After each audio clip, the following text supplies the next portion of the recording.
Peloponnesian युद्ध। Peloponnesian युद्ध प्राचीन यूनानी 431-404 बीसी एक प्राचीन यूनानी युद्ध था जो यूनानी दुनिया पर आधिपत्य के लिए एथेंस और स्पार्टा और उनके संबंधित सहयोगियों के बीच लड़ा गया था। स्पार्टा के समर्थन में फारसी साम्राज्य के निर्णायक हस्तक्षेप तक युद्ध लंबे समय तक अनिर्णीत रहा। लिसेंडर के नेतृत्व में फारसी सब्सिडी से निर्मित स्पार्टन बेड़े ने अंततः एथेंस को हराया और ग्रीस पर स्पार्टन आधिपत्य की अवधि शुरू की। इतिहासकारों ने परंपरागत रूप से युद्ध को 3 चरणों में विभाजित किया है। पहले चरण 431-421 बीसी को स्पार्टन राजा आर्किडेमस द्वितीय के नाम पर 10 साल का युद्ध या आर्किडेमियन युद्ध का नाम दिया गया था, जिन्होंने पेलोपोनेसियन लीग की पूरी होप्लाइट सेना के साथ एटिका पर कई आक्रमण किए थे, जिस गठबंधन नेटवर्क पर स्पार्टा का प्रभुत्व था, जिसे लेसेडेमोन के नाम से जाना जाता था।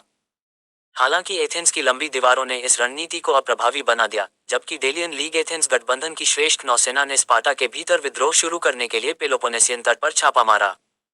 निकियास की अनिश्चित शांति पर 421 बीसी में हस्ताक्षर किए गए थे और यह 413 बीसी तक चली थी। इस अवधि के दौरान कई छद्म लड़ाइयां हुईं, विशेष रूप से 418 बीसी में मैंटेनिया की लड़ाई, जिसे स्पार्टा ने एलिस मैंटेनिया, दोनों पूर्व स्पार्टन सहयोगियों आर्गोस और एथेंस के एक तदर्थ गठबंधन के खिलाफ जीता था।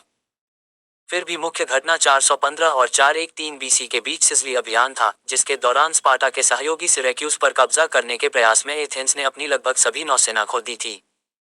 सिसिलियन आपदा ने 413-404 ईसा पूर्व के युद्ध के तीसरे चरण को प्रेरित किया, जिसे डिसेलियन युद्ध या आयोनियन युद्ध कहा गया, जब फारसी साम्राज्य ने एशिया माइनर के यूनानी शहरों की आधिपत्य को पुनः प्राप्त करने के लिए स्पार्टा का समर्थन किया, जिसे डेलियन लीग में शामिल किया गया था। फारसी युद्ध। फारसी धन से स्पार्टा ने लिसेंडर के नेतृत्व में एक विशाल बेड़ा बनाया, जिसने 405 बीसी में एजियन सागर में विशेष रूप से एगोस्पोटामोस में निर्णायक जीत हासिल की। अगले वर्ष एथेंस ने आत्मसमर्पण कर दिया और अपना सारा साम्राज्य खो दिया। लिसेंडर ने एथेंस सहित डेलियन लीग के पूर्व सदस्यों पर कठपुतली कुलीन तंत्र थोप दिया, जहां शासन को 30 टायरेंट्स के रूप में जाना जाता था। पेलोपोनेसियन युद्ध के 10 साल बाद 394-386 बीसी कोरिंथियन युद्ध हुआ, हालांकि यह अनिर्णायक रूप से समाप्त हो गया, जिससे एथेंस को स्पार्टा से अपनी स्वतंत्रता हासिल करने में मदद मिली। पेलोपोनेसियन युद्ध ने प्राचीन यूनानी दुनिया को नया रूप दिया। अंतर्राष्ट्रीय संबंधों के स्तर पर युद्ध शुरू होने से पहले ग्रीस का सबसे मजबूत शहर राज्य एथेंस लगभग पूर्ण अधीनता की स्थिति में आ गया था, जबकि स्पार्टा ग्रीस की अग्रणी शक्ति के रूप में स्थापित हो गया था।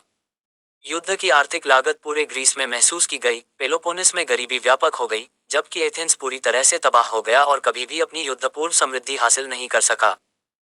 युद्ध ने ग्रीक समाज में सूक्ष्म परिवर्तन भी लाए। लोकतांत्रिक एथेंस और कुलीन स्पार्टा के बीच संघर्ष, जिनमें से प्रत्येक ने अन्य राज्यों के भीतर मैत्रीपूर्ण राजनीतिक गुटों का समर्थन किया, ने युद्ध को ग्रीक दुनिया में एक सामान्य घटना बना दिया।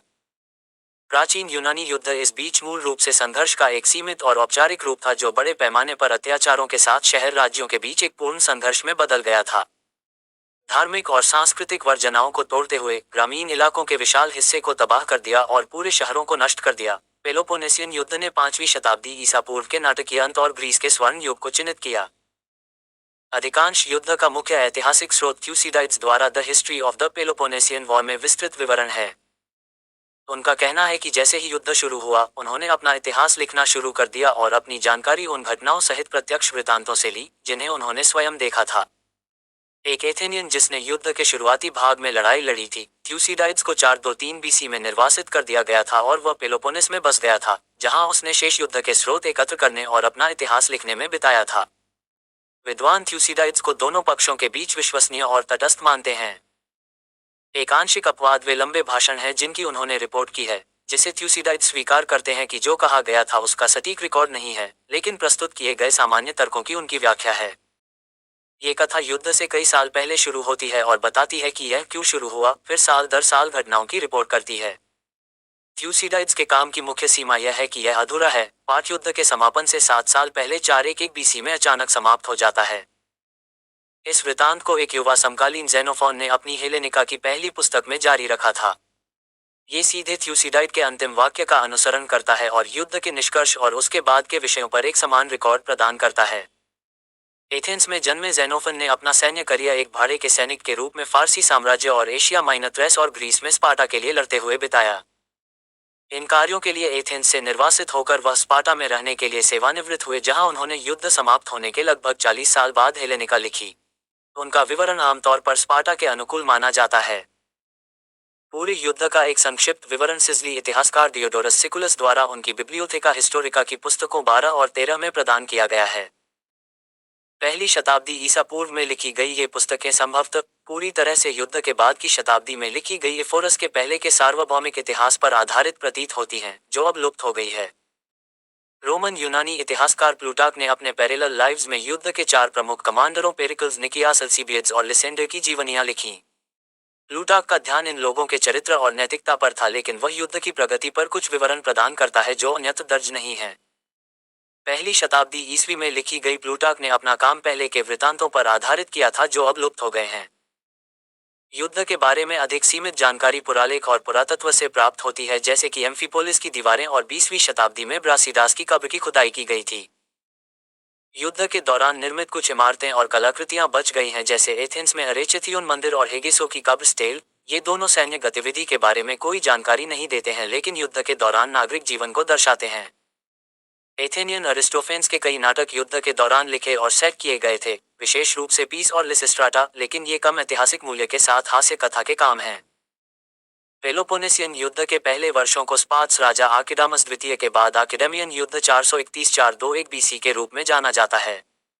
कोरिंथ को छोड़कर स्पार्टा और उसके सहयोगी लगभग विशेष रूप से भूमि आधारित थे और बड़ी सेनाओं को बुलाने में सक्षम थे, जो कि पौराणिक स्पार्टन सेनाओं की बदौलत लगभग अपराजय थी। एथेनियन साम्राज्य हालांकि एटिका प्रायद्वीप पर आधारित था, जो एजियन सागर के द्वीपों में फैला हुआ था। एथेंस ने इन द्वीपों द्वारा दी गई श्रद्धांजलि से अपनी अपार संपत्ति अर्जित की। एथेंस ने नौसैनिक शक्ति के माध्यम से अपना साम्राज्य बनाए रखा। इस प्रकार दोनों शक्तियां निर्णायक लड़ाई लड़ने में अपेक्षाकृत असमर्थ थीं। क्लेओन और ब्रासिडास की मृत्यु के साथ दोनों अपने राष्ट्रों के लिए जोशीले युद्ध के समर्थक थे। निकियास की शांति 6 साल तक टिकने में सक्षम थी। हालांकि यह पेलोपोनेस और उसके आसपास लगातार झड़पों का समय था। जबकि स्पार्टन्स ने स्वयं कार्रवाई से परहेज किया, उनके कुछ सहयोगियों ने विद्रोह की बात करना शुरू कर दिया।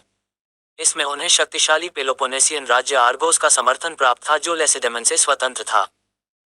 एथेनियाई लोगों के समर्थन से आर्गिव्स ने पेलोपोनेस में लोकतांत्रिक राज्यों का एक गठबंधन बनाया, जिसमें मंटेनिया और एलिस के शक्तिशाली राज्य शामिल थे। गठबंधन को तोड़ने के शुरुआती स्पार्टन प्रयास विफल रहे और स्पार्टन राजा अगिस के नेतृत्व पर सवाल उठाया गया। अल्सीबियड्स के तहत एक छोटी एथेनियन सेना के समर्थन से आर्गिव्स और उनके सहयोगियों को प्रोत्साहित किया गया और स्पार्टा के पास तेगिया शहर को जब्त करने के लिए आगे बढ़े। युद्ध के 17वें वर्ष में एथेंस को खबर मिली कि सिजली में उनके दूर के सहयोगियों में से एक पर सिजली के मुख्य शहर सिरेक्यूज से हमला हो रहा है। सिरेक्यूज के लोग जातीय रूप से स्पार्टन की तरह डोरियन थे, जबकि एथेनियाई और सिसिलिया में उनके सहयोगी आयोनियन थे। लेसेडेमोनियन केवल सिजली को सहायता भेजने से संतुष्ट नहीं थे, उन्होंने युद्ध को एथेनियाई लोगों तक ले जाने का भी संकल्प लिया। एल्सीबियड्स की सलाह पर उन्होंने एथेंस के पास डेसिलिया की किलेबंदी कर दी और एथेनियाई लोगों को साल भर अपनी भूमि का उपयोग करने से रोक दिया। डेसिलिया की किलेबंदी ने एथेंस को भूमि आपूर्ति को रोक दिया और सभी आपूर्ति को अधिक खर्च पर समुद्र के रास्ते लाने के लिए मजबूर किया। शायद सबसे बुरी बात यह है कि आसपास की चांदी की खदानें पूरी तरह से बाधित हो गईं और डेसिलिया में स्पार्टन होप्लाइट्स द्वारा लगभग 20,000 एथेनियन दासों को मुक्त कर दिया गया। खजाने और 1,000 प्रतिभाओं के आपातकालीन भंडार के घटने से एथेनियाई लोगों को अपने अधीनस्थ सहयोगियों से और भी अधिक श्रद्धांजलि मांगने के लिए मजबूर होना पड़ा, जिससे साम्राज्य के भीतर तनाव और विद्रोह का खतरा बढ़ गया। 406 बीसी में नोटियम के नौसैनिक युद्ध में अपने कुशल जनरल लिसेंडर द्वारा स्पार्टन की मामूली जीत के बाद एथेंस में एल्सीबियड्स के शत्रु गुट की जीत हुई। एथेनियाई लोगों द्वारा एल्सीबियड्स को दोबारा जनरल नहीं चुना गया और उन्होंने खुद को शहर से निर्वासित कर लिया। वह फिर कभी युद्ध में एथेनियाई लोगों का नेतृत्व नहीं करेगा। आर्गिनुसे की नौसैनिक लड़ाई में एथेंस ने जीत हासिल की। कैलिक्रेटिडास के नेतृत्व में स्पार्टन बेड़े ने 70 जहाज खो दिए और एथेनियाई लोगों ने 25 जहाज खो दिए।